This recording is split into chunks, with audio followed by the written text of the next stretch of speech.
আসসালামু আলাইকুম এভরিওয়ান, সবাই কেমন আছেন?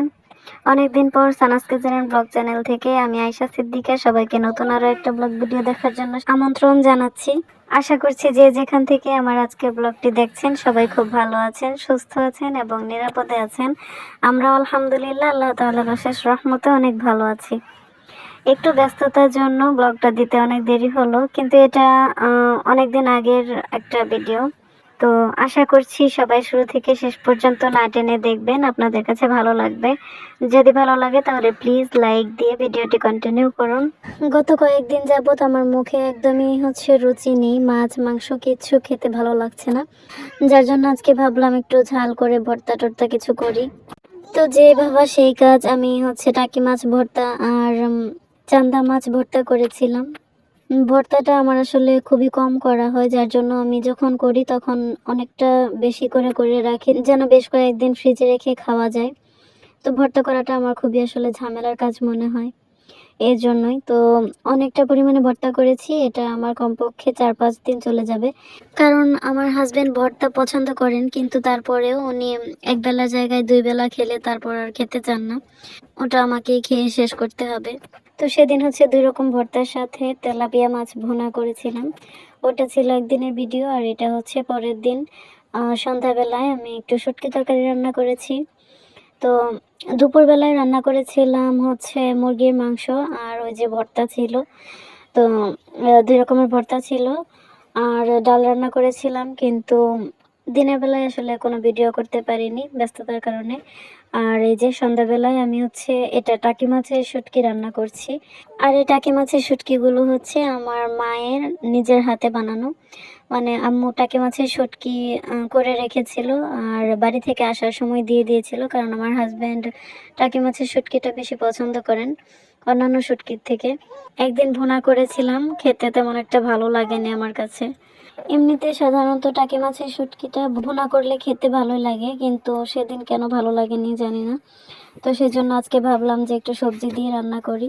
তো এখানে সবজির মধ্যে আলু, বেগুন আর মূলা ছিল ঘরে, মূলাগুলো দিয়েছি। তো আজকে খেতে কিন্তু খুব টেস্ট হয়েছিল। এই পর্যায়ে ছোট্ট একটা রিকোয়েস্ট করি, যদি আমার ভিডিওগুলো আপনাদের কাছে ভালো লাগে তাহলে এই ধরনের ভিডিও আরও দেখতে চাইলে আমার চ্যানেলটিকে সাবস্ক্রাইব করে রাখতে পারেন, আর কমেন্টের মাধ্যমে আপনার মতামত জানাতে পারেন।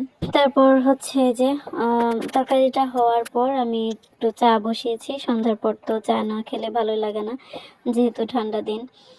আর গরম দিনেও আসলে আমাদের সন্ধ্যার পর চাটা সবসময় খাওয়া হয়। তো যাই হোক, এই যে শুটকি তরকারির ফাইনাল লুকটা দেখতেই পাচ্ছেন কতটা লোভনীয় হয়েছে। আর এই যে আজকে দিনের বেলা এত কিছু রান্না করলাম।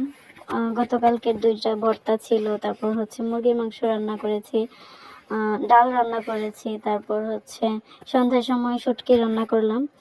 এই সব কিছু ফেলে আমার হাজব্যান্ড বলছেন ওনার নাকি পরোটা আর পায়েস খেতে ইচ্ছে করছে। তো এখন আর কি করব, আমার কষ্ট হলেও তো এখন করতে হবে, কারণ উনি আসলে মুখ ফুটে কোনো কিছু বলেন না যে এটা করো বা ওটা করো বা এটা খেতে ইচ্ছে করছে। তো হঠাৎ মাঝে মাঝে বলেন, সেজন্য আমি কষ্ট হলেও করার চেষ্টা করি। সেদিন যখন পায়েস রান্না করেছিলাম তখন আমি 1 লিটার দুধের পায়েস রান্না করেছিলাম। যেটুকু পরিমাণে হয়েছিল সেটা রাতে খাওয়ার পর, আর সকালে অল্প একটু ছিল, তো সবাই আবার খেতে চাচ্ছিল। তো সেজন্য ভাবলাম আজকে একটু বেশি করেই করি।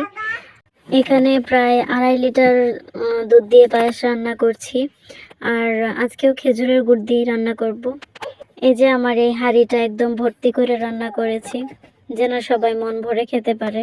তো খেজুরের গুড় আসলে যেটুকু ছিল সেটুকু দিয়ে পরিপূর্ণ মিষ্টি হয়নি, কালারটা সুন্দর এসেছে। তো মিষ্টি করার জন্য আমি এর সাথে কিছুটা চিনিও অ্যাড করেছিলাম। তো খেজুরের গুড় আবারও আনতে হবে, কারণ যেহেতু শীতের দিন এখনো চলে যায়নি, আর খেজুরের গুড় দিয়ে পায়েস বা পিঠা টিঠা মাঝে মাঝে খাওয়া হবে। এবছর ভেবেছি খেজুরের গুড় আমি ডিপ ফ্রিজে সংরক্ষণ করব, কারণ মাঝে মাঝে খেতে ইচ্ছে করে, সব সময় তো পাওয়া যায় না। তো এই যে এখন পরোটাও বানিয়ে নিয়েছি, ভেজে নিচ্ছি। আর আজকে আমার ভয়েসের সাথে অনেক এক্সট্রা সাউন্ড আসতে পারে, কারণ আমার বাচ্চা আশেপাশেই খেলছে আর অনেক কথা বলছে। আশা করি কেউ বিরক্ত হবেন না। পরোটা আর পায়েসের সাথে মুরগির মাংসটাও দিব। অবশ্য মুরগির মাংসটা জমে গিয়েছে, কিন্তু আমি গরম করিনি, গরম করতে ইচ্ছা করছিল না। তো মনে হলো যদি কেউ খাবে। আমার হাজব্যান্ডকে দিয়েছিলাম, কিন্তু উনি পায়েস দিয়ে খেয়েছেন, মুরগির মাংস খাননি। আমি একটু খেয়েছি, কারণ আমার একটা না অনেকটুকু মিষ্টি জিনিস খেলে তারপর কিছু ঝাল খেতে হয়, নয়তো খারাপ লাগে। তো যাই হোক, এই ছিল আজকের ভিডিও। তো এখন হচ্ছে সবাই মিলে রাতের খাবারটা খাবো, আর সেই সাথে আপনাদের কাছ থেকে বিদায় নিচ্ছি। সবাই ভালো থাকবেন, সুস্থ থাকবেন, আমাদের জন্য দোয়া করবেন। আল্লাহ হাফেজ, আসসালামু আলাইকুম।